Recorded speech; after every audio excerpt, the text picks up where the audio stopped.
On en vient à ce vaste coup de filet, une affaire sordide, 48 personnes arrêtées pour avoir téléchargé massivement des images pédopornographiques. Est-ce qu'on en sait plus, Marie Bello, sur l'identité de ces suspects?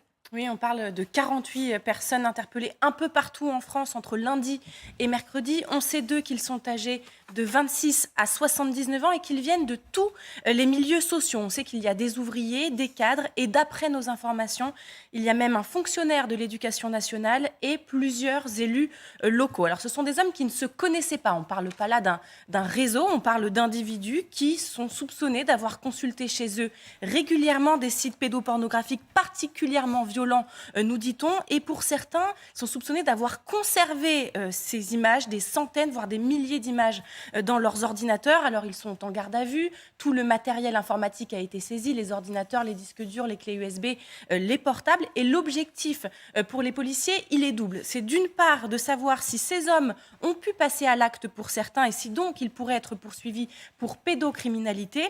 L'autre objectif, c'est de marquer le coup. En quelque sorte, l'idée, avec cette opération d'envergure, ce coup de filet, ces interpellations simultanées, c'est de dire nous sommes là, nous surveillons les réseaux et si des personnes ont des penchants pour les enfants, eh bien, les policiers surveillent les réseaux. On ne peut pas tout télécharger anonymement et même sur le darknet, les policiers peuvent repérer des individus. Coup de filet donc coordonné par les services de police, les enquêteurs qui sont à la tâche. Pas de réseau et pas de profil type. Voilà ce qu'on retient. Direction Cahors aujourd'hui. Cahors où 2 chasseurs sont jugés pour homicide involontaire. Effectivement, les faits se sont produits en 2020 au cours d'une battue totalement désorganisée, selon les enquêteurs.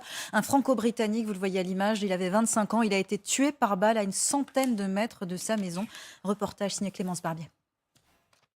Morgan Keane était en train de couper du bois chez lui à Calvignac lorsqu'il a été tué accidentellement par un chasseur en décembre 2020. Ce dernier ne possédait son permis de chasse que depuis 6 mois.